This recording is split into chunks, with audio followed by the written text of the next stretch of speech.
Hi, friends, and welcome back to our webinar series, Mental Health and Care, Coping with Stress During This Season and Beyond. I'm your host, Justin Coleman. In this series, we're discussing the many ways mental health issues affect our lives and how we might better help ourselves and the people we are in community with. In our first episode, we discussed the effects of prolonged stress on individuals. You may watch that episode on demand at amplifymedia.com by clicking the webinars link. In today's episode, we're discussing how stress affects our relationships, our marriages, friendships, churches, and children. And I'm excited to introduce our guests. First up is Don Baucom. Don is a professor of psychology at the University of North Carolina in Chapel Hill and a member of our congregation. So welcome, Don. Thank you. It's great to be here. And next up is Luann Huska, a speaker and writer. Her book, Hurting Yet Whole, Reconciling Body and Spirit in Chronic Pain and Illness, comes out next week. Yes. Welcome, Luann.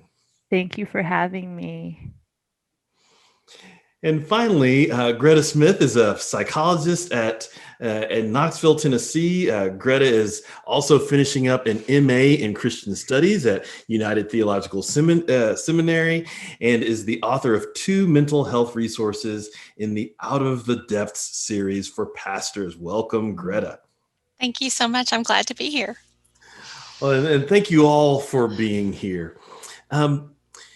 A lot of people withdraw when they are stressed or in pain, which can cause alienation between relationships. I think we all might know somebody who has decided to end their marriage this year because of the additional stressors of 2020 and that they've proven too much. So what can couples do to strengthen their connections during this unequaled year? How can couples build each other up when their partner is experiencing more stress or handling stress differently than they are? Justin, for me, there's almost 2 different questions in what you ask. Is one is, how do partners try to be there for each other as individuals when somebody is really struggling or under a lot of stress? That's sort of helping each other one-on-one. And then there's second of, how does the couple as a couple in a unit maintain a strong bond and sense of closeness between the two of them as a unit? So for me, I almost think about they're related, but they're little different emphases within that. In terms of the first one of how are you there for the other person when that person is struggling, that sort of, to me, falls within the sort of broad category of what I think about as social support, which is how does one individual assist another one, particularly if that person is struggling. And part of that, I think, is recognizing that there are different ways to support someone and that you need to try to figure out, and if you don't know, you ask, what kind of support is that the other person needs when they're struggling. That sort of 2 big broad categories. One is sort of task oriented and practical and help. That sometimes people are overwhelmed, and certainly in COVID is I can't do it all. I can't maintain my job and help with childcare and help with schooling of the children. And so it may mean that you're really doing very practical things to support the other person. Sometimes people just need emotional support. They need to be able to talk about it, not solve anything, not some task, but I need to be able to get it out. And having someone who will listen and understand just feels crucial. So and there are other sort of fine-tuned parts, but sort of figuring out what each other needs and how you respond to that person. And if you don't know what they need, I think you ask them.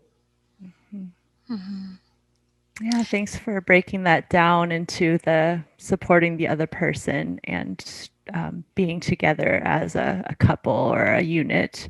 That's really helpful. As far as coming from my I just want to affirm the difficulties that Justin has brought up. We mentioned before we started recording, I have 3 small children, and as a woman and someone who's trying to work alongside taking care of my children while they're homeschooling, I feel like there's a range of different experiences that couples are going through, and some couples like Don are. He mentioned he's within his house with his wife are maybe finding they have more free time, and that can lead to certain kinds of stressors, like you're with each other all the time and you don't have the social outlets that you used to have to kind of engage the world. And then there's couples like me and my husband where we have way less time than we used to have, and that's another source of stress. So I think there's just such a range of experiences and those who have children or children who are out of the house, or young children or children at the teen adolescent years. So very different experiences, but all stressors in their own ways. Mm-hmm. And I think that's a really good point, that there's not a one size fits all approach. I think that's kind of the same thing that that Dawn was saying as well. I like to think about just adding in the piece that we do have a tendency often to withdraw when we're under stress, but we have another competing tendency, and that is to seek out.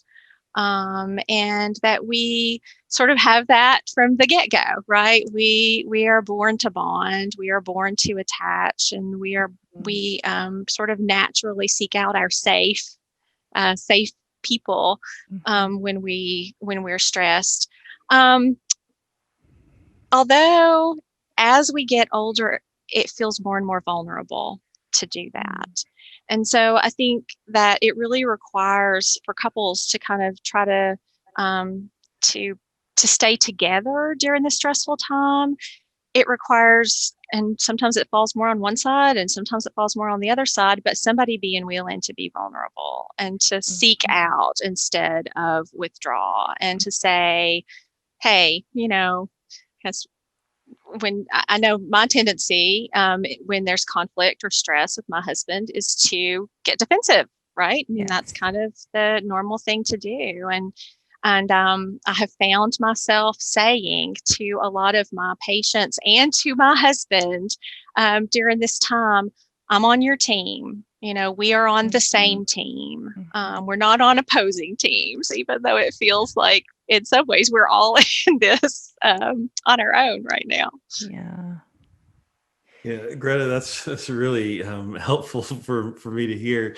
One of the things that I'm experiencing in the relationships that are just right around me and our household, but also in the relationships, in the professional relationships that I have with other staff members, is folks doing much more of the okay, what I really need right now is blank, and that's proven to be very helpful, that kind of over communicating or clearly communicating need. This is what I really need from you right now, because with the recognition that the other person or the other persons are stressed out as well and may not be listening and paying attention in the same kind of way that they used to. So it's really helpful to me to have someone say, okay, what I really need from you right now is this. I get you have your stuff going on too, but here's what I need from you right now. And Justin, maybe just by the same token, to be able to ask, what do you really need from me right now? Because sometimes we're at a loss. We don't really know. Right. Absolutely. What I think gets particularly tricky is a couple of aspects of that. Is one, when the two people need something very different. So that Greta, you were sort of referring to that of one person may need to reach out and connect. That's their typical coping style of stress is I need to talk about it. I need to interact. I need to be able to discuss it. For another person, it may be that I need to get away from it. I need to pull back from it. And when you've got two people in a relationship, where those needs are somewhat different and they're both strong at the same time. Couples can get into what's called a demand withdrawal pattern, where one is pushing for engagement and the other one is pulling back, and that can get more and more accentuated and become hard for the couple. And I think that's true in general, and it's true even when you think about people dealing with COVID. For some people, it said, I need to talk about it. I read every article online about COVID and the most recent statistics. And that's my way of alleviating my distress, is to focus on it and think about it. For other people, that just drives them crazy, is I need to get away from it and quit thinking about it. And when those two people are trying to interact, even talking about COVID per se, is that can be really hard and challenging when they've got two very different styles. Each may work well for them individually, but when you put them together, it's a real challenge for the couple. Yes. For them to understand that, not take it personally, but to find some way to balance those potentially opposing needs that the two people have, I think is just crucial.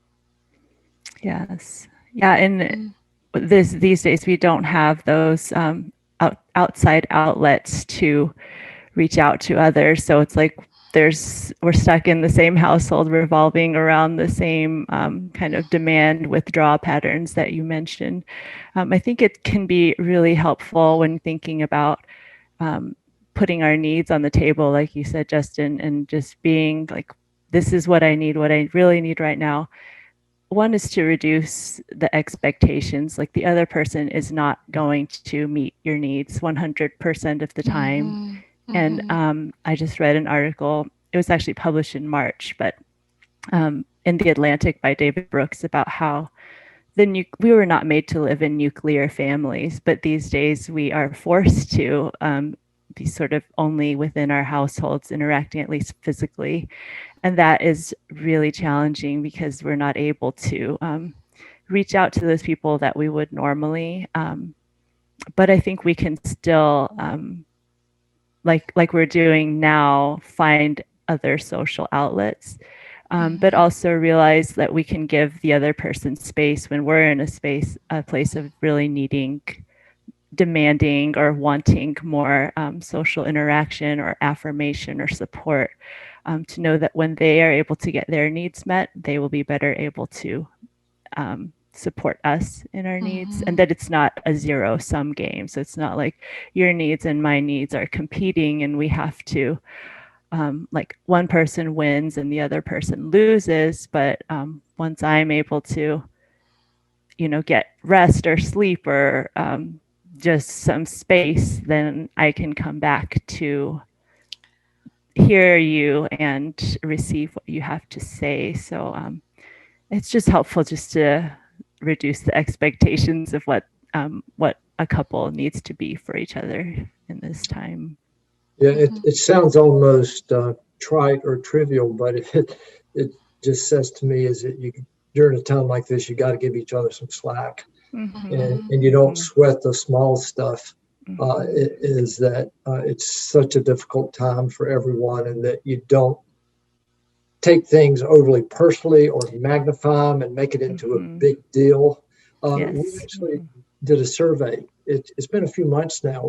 We conducted it in May, and this was when most of the country was in lockdown. So we wanted to see how couples were doing while they were sort of at home with each other and their lives were fairly restricted. So we were trying to get a sense of how their relationships were going, their couple relationships were going, and how they were doing individually in terms of their own mental health.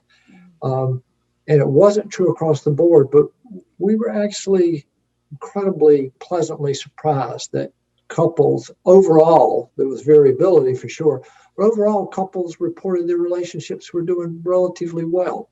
Again, I don't want to minimize the concerns and us think through how to help couples when they are struggling. But what they actually reported overall was that their communication was pretty good during COVID, and that they thought they were actually communicating more. And their relationship satisfaction for the group overall, it varied. And I can say about which couples weren't doing as well, but overall they were doing pretty good. And it may be that inherently people have that awareness, like you were saying, Justice, of I need to be clear. This is some of the most difficult times in the world we've ever faced. And so I'm with this person a lot, and I've got to be able to interact and be clear on what I'm thinking, what I want, what I need, try to pick up on what they need. So we were actually, we hadn't expected it. We were pleasantly surprised where people were really explicitly struggling was in terms of their own mental health. Depression rates and anxiety rates were up dramatically. And what we know is that when one or both people in a relationship become depressed or highly anxious, down the road, it usually impacts the relationship. And we may not have been far enough into COVID yet to see that effect taking place. But people really struggling with depression and anxiety was what was really, really striking. And your original question, Justin, about people withdrawing is a lot of people withdraw with stress just in general. And certainly when people get depressed, withdrawal is a huge piece of that process. So, yeah, I can see with the added pressures for households that are dealing with childcare and schooling and working from home, that it can just feel like you're like ships in the night going past each other. Like as much as you're in the same house, it can be, and maybe because you're together all the time or in the same building all the time, it can be harder to actually see the other person and acknowledge and appreciate the things that the other person is bringing to the table. It's like my husband mentioned, just feels like Groundhog Day over and over and over. Like you get up and you do the same thing. So I feel like creating rhythms where you actually do sit and like look at each other face to face. Like we used to go on weekly date nights before the pandemic hit, and then all our childcare options kind of got shut down in March. But we've been trying to be intentional about, even if that means just putting on a movie for our kids, or like this week tonight, like when the kids go to bed, we're going to just talk to each other. Making that space and being intentional about that is really important. Face to face or side by side. I know my husband and I have walked. I mean, that's one of the things that has been a really good way for us to just kind of check in with each other, is to walk around the block every evening after dinner, just the two of us. Yeah. So my kids are old enough, I can do that. But yeah. I mean, y'all have given us some great ways to think about how to lean in when someone else is thinking about leaning out, right? And really bridging that gap. And we've touched on this some, but I want to ask a little bit about, so what happens when we misperceive someone's intentions? I mean, it's easy to misperceive someone's intentions when you're stressed out. So regardless of the type of relationship, what communication advice would you offer people who are undergoing stress, especially during the hardship of this year? I think one of the things that Dawn has already mentioned, and Luann, I think, alluded to this as well, is giving people extra grace and the benefit of the doubt. I mean, I think that particularly in our marriages and with our partners, being able to just check our intent, how we're might be misperceiving those intentions. I really use a lot with some of my folks this language that comes from Brene Brown of the story I'm telling myself, to kind of check in, just to be able to say, okay, this may not be what's really going on, but the story I'm telling myself about what's happening now is XYZ, as a way to communicate. I would agree. If you look at what predicts healthy couples relationships, at least long term, the number one predictor is the quality of communication between two people. And when another person is behaving in a given way, you interpret what it means, and often that's just a given to you. It's like, this is reality. This is why you did it. But that's it is an interpretation. And a lot of times you don't think about it as an interpretation. It just seems like fact. This is what you did. This is why you did it, to hurt me, or you don't care. And so to check it out with the other person, not in an accusatory way, but to ask them, what was that about, or what did you mean? I want to make sure I don't misinterpret you. But you have to have at least an awareness that this is really subjective, even though it seems like fact and hardcore reality to me. It's just, this is the way that I'm interpreting it. So, but it means being able to be open. So having the communication just feels like it serves as the fundamental for so much of what we're talking about. It's not going to get you all the way through, but if you can't communicate with your partner during a high stress time, you've really complicated for your life, your life just tremendously in that process. Yes, the stories that we tell ourselves. I have to always remind myself as someone that tends to be the one that's like, wait, do you really care about me? Like you're really withdrawing. And it comes to like my relationship with my husband, who does, like we've mentioned, tend to withdraw under stress. The story that I can tell myself is that he doesn't care about me anymore. He cares about work more or whatever. He needs rest more than he needs me, whatever. So I have to remind myself that he has my best intention, my best interests in mind, even when it seems like I'm reading that he doesn't. And that's like a story I have to tell myself and just kind of fall back on when maybe the manifestation of it as I'm experiencing it doesn't feel that way, but that's been the through line of our relationship. And I know that to be true based on our previous interactions. So I can, like you said, Don, give him the benefit of a doubt and just cut him some slack in the times when I don't perceive it in that way.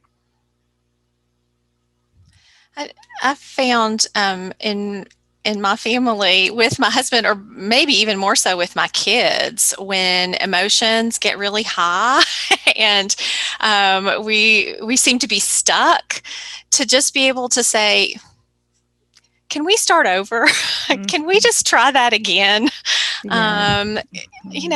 Can kind of help to shift that dynamic a little bit, just a little break. My husband likes to, whenever our boys are fighting, just say, let's just stop and give each other a hug.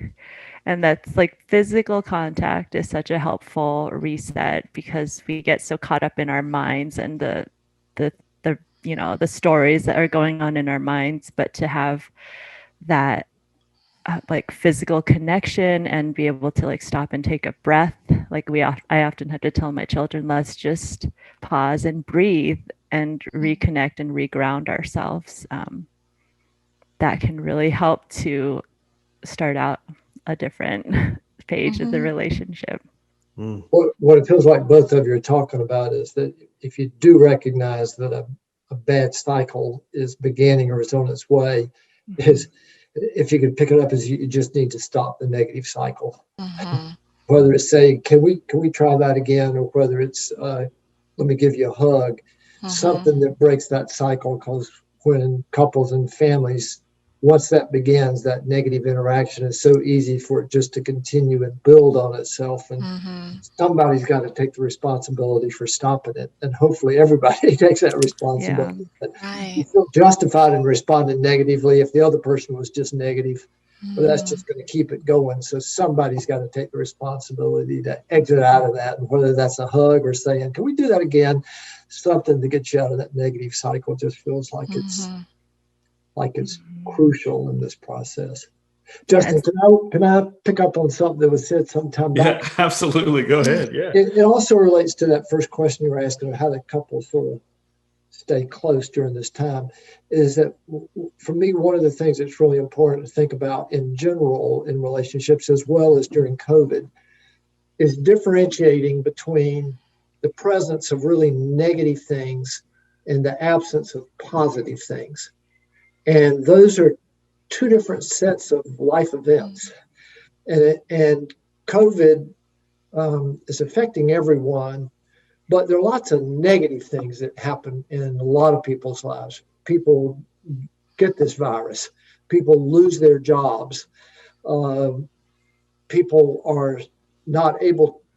They're seeing bad things happen to friends and family members. There are lots of explicit negative things that happen, but that is different from not having positive things in your life. And so I know a lot of couples and individuals who are part of couples, and I'll say, "How are you doing?" Or I also see couples clinically, and they almost feel guilty because they'll say, "Well, I'm fortunate. I am so fortunate. I've got a job. I've been able to work from home.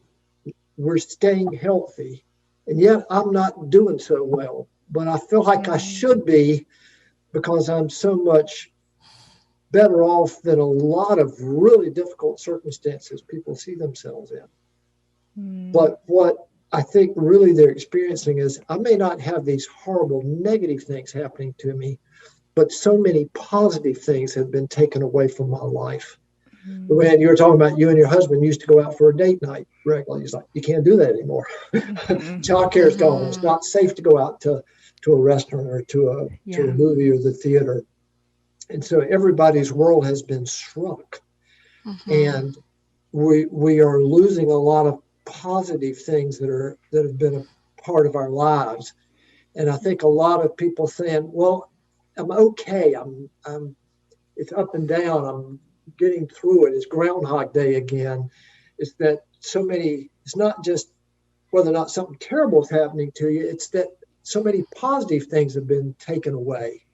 And in that survey we did with couples, when we asked them, how are you doing? I said, overall, they're doing pretty well. But the main thing people said was life's just not fun like it was. Yeah. The enjoyment's not there. We can't play like we did. And so finding those small ways to build positives in, you certainly want to avoid the horrible negative things that might be out there right now. But that in of itself, that'll get you through. But to make it as rich as possible, you got to build in some positives. Those have got to be small and they've got to be different. I'm sorry, Greta, you were going to say something. I just wanted to finish that thought. No, I think that's really well said. And what it made me think about is just the pervasive sense of loss that we all are feeling right now. And the tendency, I see a lot of people who are grieving. And one of the things that we often will talk about is that it doesn't have to be an either or proposition, right? Not that I'm either okay or I'm not okay, that I can be okay in this area and not okay in this area, or that one emotion doesn't negate the others. I can be grateful for the things that, are for the absence of negatives, but I can still miss the presence of the positives. Both things can be true at the same time. Yeah, and Advent is actually, as we're entering this season, such a useful, structure that holds that joy and pain side by side and gives us space to work, articulate the griefs within the liturgy of the church, and to hold on to the things that are light in our lives. And I was just thinking, as far as building in positives go, we try to light a candle every night during Advent. It's just those really small ways that we can create structure that allows us to recognize and be present to both the joy and the pain, that are helpful both for couples, but also for families. Like, some of the other questions we have on our list to discuss are about how to support children. And I think we need to give everyone space to voice grief and lament, and also to name the good things that are still there. I'd like to turn a bit and talk about children for a bit. I mean, children's lives have been changed so dramatically during this pandemic, just like everybody else. And so, how can we help our kids deal with the stresses that they're feeling and the loss of, as you were saying, the loss of those structures that they're used to? What are some other ways we can do that? Well, I'll throw in a couple of things. I think, and I want to be careful when I say this, because I think it can be both enormously helpful and also enormously uh, give an enormous sense of responsibility. But to realize that our kids, the number one thing for our kids is that they're going to look to us for cues of how to respond, and they're going to take their cues from us. And I think in that way, it's important to be honest with some of our emotions and our struggles, but in age appropriate ways. It's just enough information, not too much information, and always with a maybe identification of things that we are doing to try to cope as individuals and to cope as families. So that's the first thing that comes to mind for me. Yeah, for me, I part of it obviously is going to be age specific in terms of sort of what developmental stage that they're about. But if I were going to think about sort of two big broad categories, one is for them as well, just as adults need. People need to have some pleasurable things in their lives. Children do. Yeah. Children need to have a sense of play and joy, and creating that, whether it's that you're in a smaller restricted space and fewer people, is how much of that you're creating at home versus how much you create virtually. However you do that. And the other part, though, is the sort of emotional bonding piece that you try to do with them and help them to the degree that it's realistic to feel safe. But also providing them with a place based upon their age to be able to talk about what they're feeling. Is that you have to socialize children to emotions, and you can either tell them, oh no, everything's going to be fine, don't worry. Well, that's not true. They're worried. Not making it catastrophic, but giving them the space to be able to express in whatever ways they can what they're going through, and listening to them, and to whatever degree it's appropriate, self-disclosing of, yeah, I know, I understand. It's hard. It's hard for us, for me as well.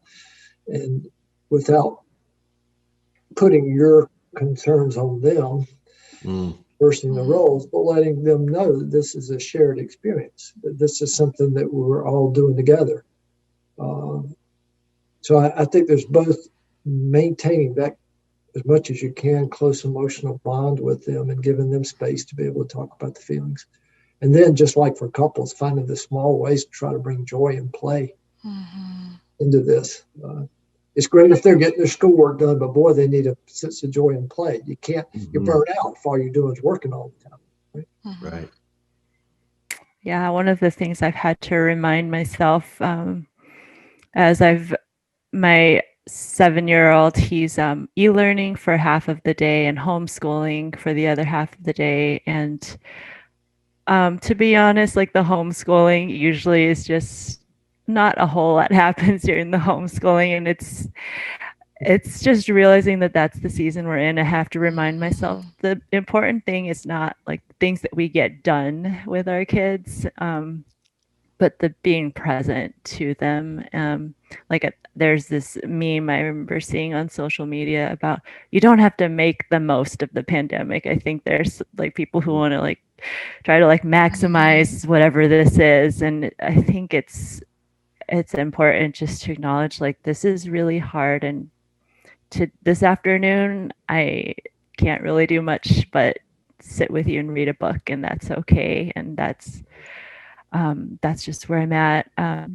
But being able to make space, like Greta and Don both said, for the emotions without minimizing or dismissing them. Like there's definitely a prevalence of or an increased amount of depression and anxiety among children. Right. And I think it's important not to say, like Don said, it's all going to be okay and we're going to get back to normal. but to allow for the emotions to work their way through. One of the things I was thinking about this question, a book that I have referenced a lot is How to Talk So Kids Will Listen, and Listen So Kids Will Talk. And the whole idea is just being able to connect with the child's emotion and affirming it, and then asking questions in ways that will allow them to come to some kind of processing on their own. So not trying to fix the problem that they have, because as parents, I think we have such a tendency to want to just make the problems go away. And these, like, we all know that the problems are not going to go away, but there are ways that we can allow our children to tap into the resources that they already have within them by being a safe presence for them to process emotions in. But another piece of my work as an author and thinking about embodiment is how can we kind of connect to our own bodies, and how can we help our kids connect to our bodies in order to process some of these emotions. So things like belly breathing, just teaching them like basic, like how to breathe, and that's such an important tool. Or my husband uses an app called Headspace for meditation, and they have like meditations for children too, like 2 or 3 minute meditations around like calm or focus or kindness, like age specific meditations. We also have something that a resource called Cosmic Kids Yoga that we like to go to a lot. That's just, again, just embodied, like calm or Zen space or whatever it is, like yoga adventures. But these are all really like tactile, tangible ways that children can like sort of process what's going on. I love those. I love those practices. I mean, particularly in the last episode, we talked a bit about mindfulness and how to do that with kids. And so I think that really fits well with that. So I want to shift our focus just a little bit here. And, we've talked about a lot about relationships and family relationships. Not everyone is in a relationship, of course, and even people in relationships can feel lonely. Studies have shown that feeling isolated is just as harmful to our physical health as smoking 15 cigarettes every day. So what advice would you give people who are combating loneliness this year, particularly those who may not be in a relationship or may not have a lot of family around them? And then how can churches and pastors help with that?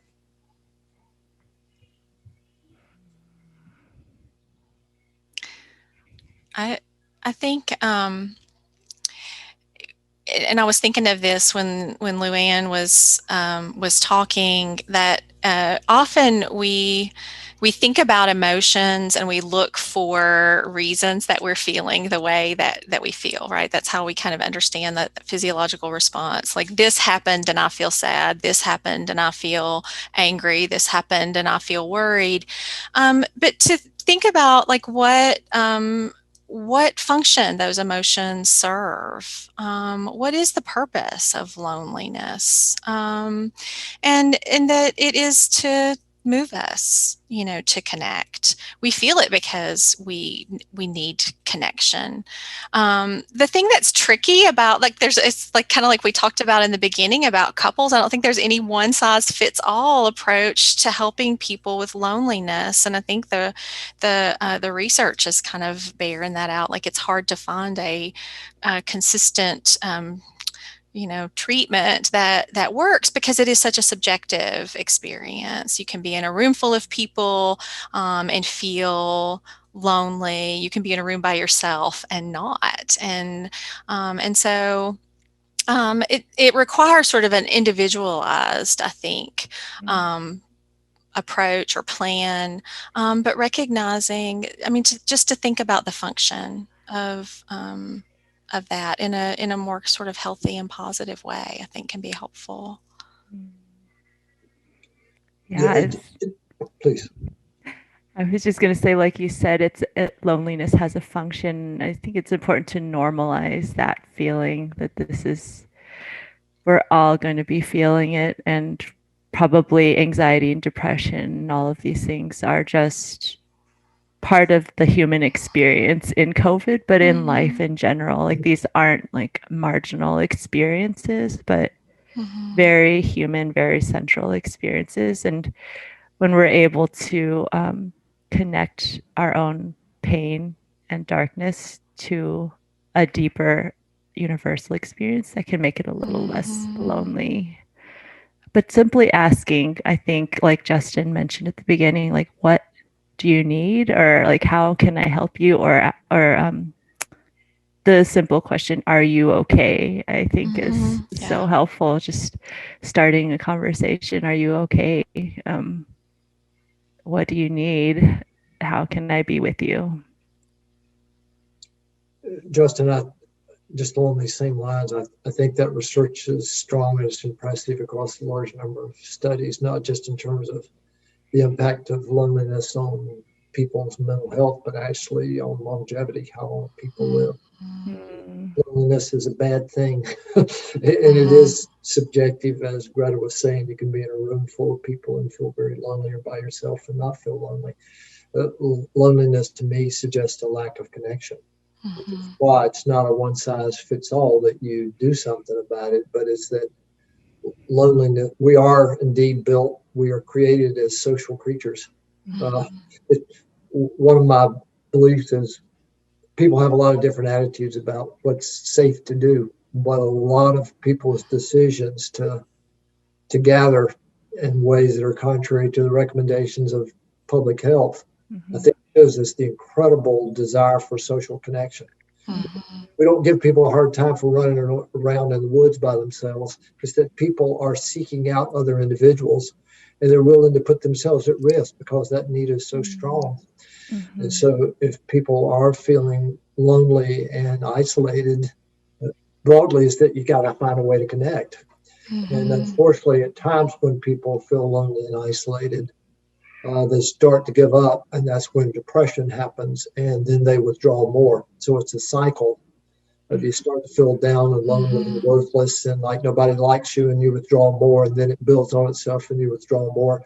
I do think churches are in an amazingly unique position. If you just even don't take into account their religious aspects, is that I think probably churches are almost in a unique position, the great religions of the world, as the major social connection for a huge number of people in the world. It's kind of universal. So I think churches have an amazing opportunity, is that is where anyone is welcome and celebrated to come and be a part of, which is the antidote to loneliness. And the more strategies and ways that churches provide for people to connect within it, great. Which is why I think that there's a lot of emphasis on the awareness of the need for small groups. Is that not just being in the midst of a huge group, but finding people that you really feel like you're connecting with. So, however, and I think many churches do that in incredible ways, and I think have been very creative during this pandemic. It's pushed us to look for new ways to stay connected with each other. Yes. My hope is that we'll not just go back to normal, but that we'll incorporate some of those new ways into the future, because we're doing things we never thought we'd do before. We didn't think we would get on video conference calls and listen to people or watch church services. And for those of you who don't know, I've told Justin if he gives up being a pastor in a congregation, he's got a great future in televangelism, because he's figured out how to do this by media. It is different. It's not just standing up and doing the same thing. It's a different modality. Yes. Finding churches are great at helping people find ways to connect. It's to keep doing what you're doing and adapt to the restrictions that we've got. And I think churches have and can continue to be incredible resources, more than any other institution I think that exists out there. Churches are where people go to connect. Probably, if you just think universally, it's through people's faith and religion that does that. Mm-hmm. Right. Absolutely. And I'll say one more thing before asking another question. Don's comments about my future in televangelism is not because I ask for money all the time. It's because of other things. No, I do believe that churches are we're to be community architects or architects of community, and so what I've loved seeing is members of a pastor's Bible study that I do on Tuesdays. We before the Thanksgiving break asked folks what they were grateful for, and so many people said, I'm grateful just to be here with other members of this group and to be able to see you, to be able to ask the questions, how are you doing? How are you feeling? Those kinds of things are just so crucially important. And, many, some of the members of that group are widowed and live alone primarily. And so, that connection, even in the digital space, is so important. And I think it's part of the role, as you've said, part of the role of the church is to be able to create those spaces for people to gather and feel connected. So I want to ask just one more question. So in addition to the global pandemic, in America, we're living through some of the most culturally divisive times in history. So, what advice do you have for people who are trying to stay in relationship with people who hold very different opinions than them on various topics? Yeah, the question hits really close to home as I was thinking about it. So much emotion, right, that comes up when you encounter difference and challenges to your deeply held beliefs. And it seems like we're living in like separate universes sometimes from other people. So connecting on a human level can be really challenging. The first thing I thought of is like to take the conversations offline. So much of the rancor happens on social media where you're not encountering a person, you're just encountering ideas and talking points and sound bites. And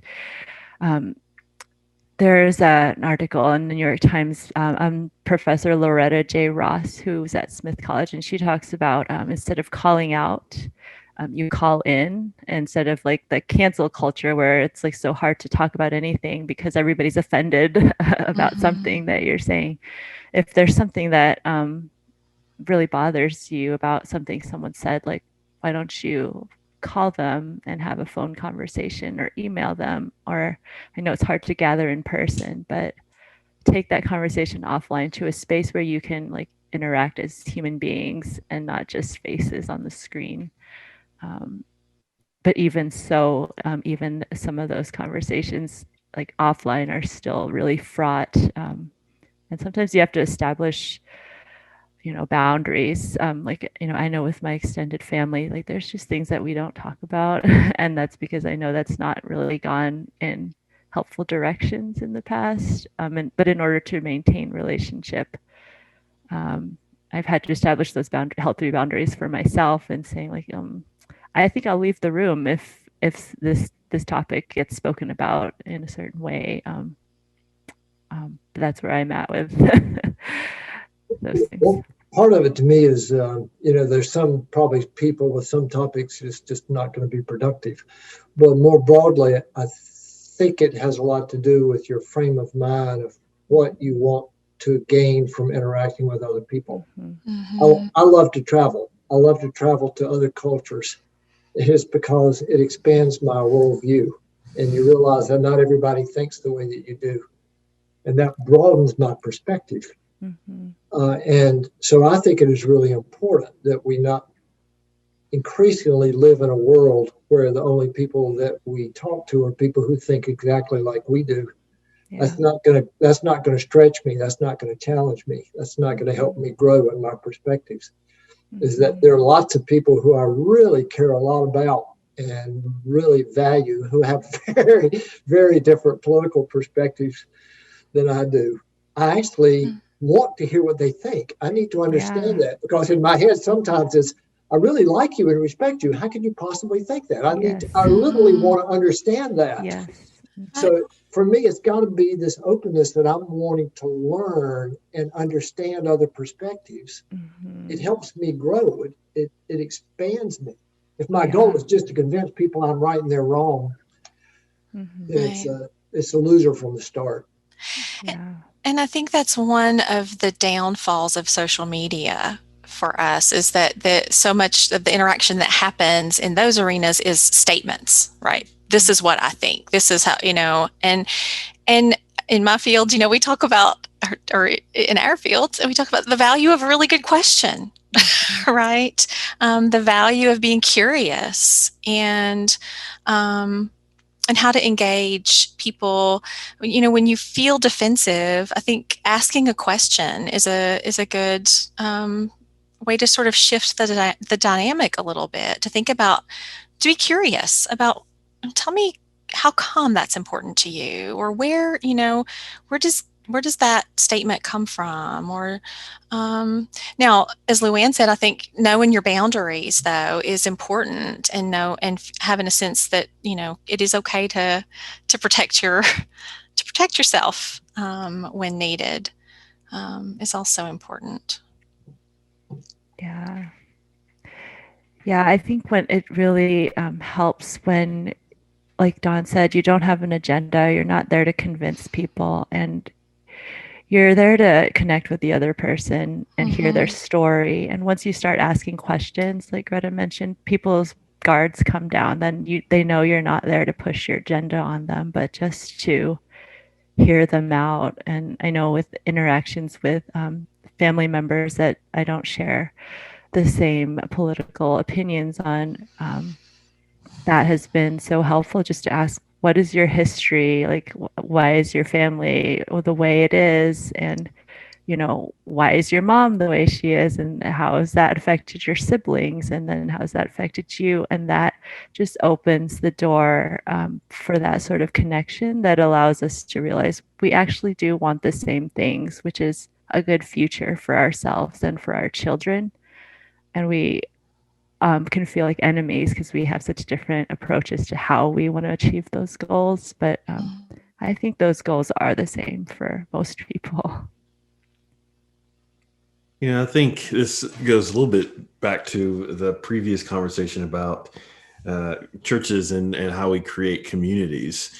One of the benefits, I think, of a community of faith is that, as we've just said, you've got folks with a plurality, of thinking on any given topic, and so it's that diversity of thinking that can enrich a community. And one of the things that I think we've got to guard against in these days, when we are more separate physically, is it creates, and as Greta was saying, as we spend more time on social media, it's just easier to stand apart and pull back from one another. And so one of the things I think we want to preserve about church is that diversity of thinking that is a part of communities, and being able to be close together and to share in a honest and open and respectful way differences of opinions, and then leave that conversation with the love we have for one another, still holding us together. I think it's crucially important. It's like we've talked about with several other things today, is prioritizing the relationship. Yeah. Yeah. One of the things that our church has done in this time of coronavirus, and we've also had these big leadership shifts in our congregation, is had listening circles where we actually hired a trained psychologist to come and facilitate these kinds of conversations where the goal is simply deep listening. And I think about how different that is from the kinds of programs that churches have tended to wanted to put on in the past, to go from that to just simply let's be together and hear each other.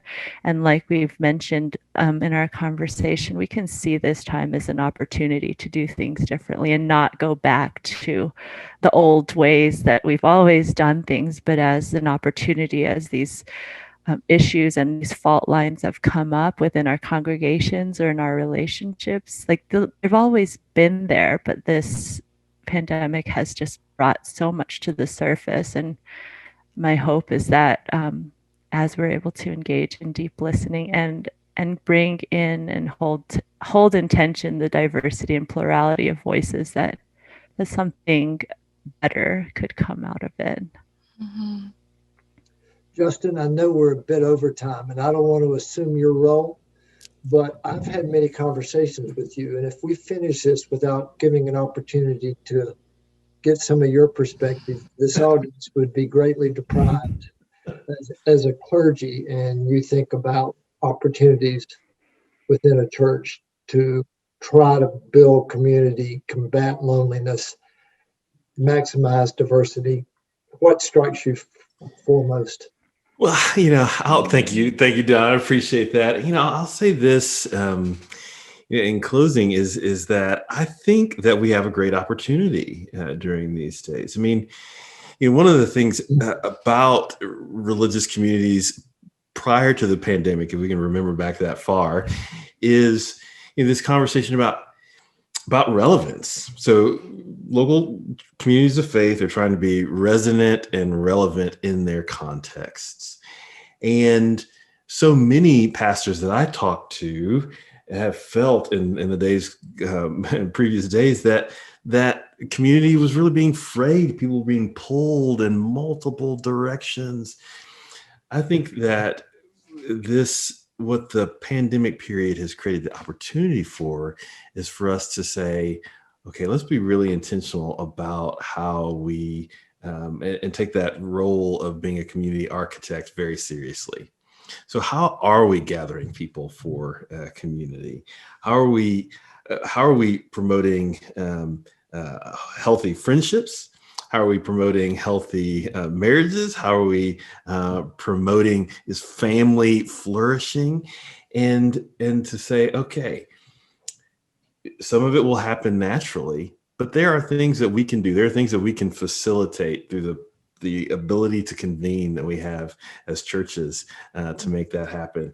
And so, where there are perceived deprivations, or even where there are communities that are left out from our local churches. And here's the time to think about how can we increase our circles of relationship to embrace those who might be left out. And so that's just a general encouragement. And Don, thank you for prompting that. I really appreciate it. I think I'll tell you all, this has been an enriching and inspiring and informative conversation today. And so thank you. I say this without preacherly hyperbole. I really could spend all evening talking to you. I very much enjoyed it.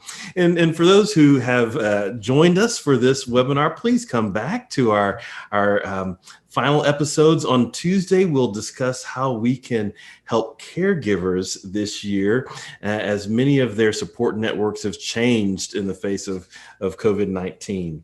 Please visit amplifymedia.com and click the webinars link for more information about next week's episodes and to watch today's episode on demand. I want to thank, again, all of our panelists today, and thank you to our sponsor, Amplify Media. Please stick around for a couple minutes to find out more about the streaming resources that Amplify offers churches. We will see you next week.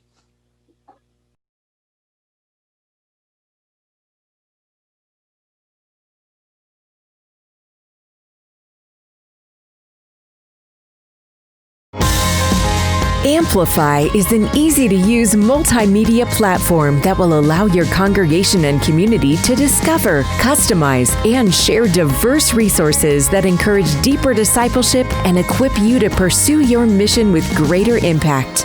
Your church can engage with Amplify on one of 3 successive tiers. In the basic tier, your church will have access to thousands of hours of biblically based content that address a vast assortment of topics, and all of your content is available on iOS and Android devices and streams directly on Roku and Fire TV. The whole experience is simple and intuitive, meeting your community where they already are. The premium tier affords all the features of the basic tier, but increases the level of customization. You can show only what's relevant to your church or provide access to it all. The choice is yours. You'll also be able to brand the channel specifically to your church, and you'll have access to live stream services, publish your own resources, and enable other Amplify users to view your custom content. You can even embed portions of the platform onto your church's current website, creating an immersive, comprehensive experience for your church members and visitors. Finally, the custom tier provides all of the technology needed to make Amplify the digital home of your church. Not only will your church be able to apply your brand across the platform itself, but also all apps will be able to be branded as your own. You'll even be able to program your own broadcasting channel, providing your congregation live access to continuous programming. Give us a call today to begin reaching more people in more places with resources that share the love of Jesus and inspire faithful discipleship and service.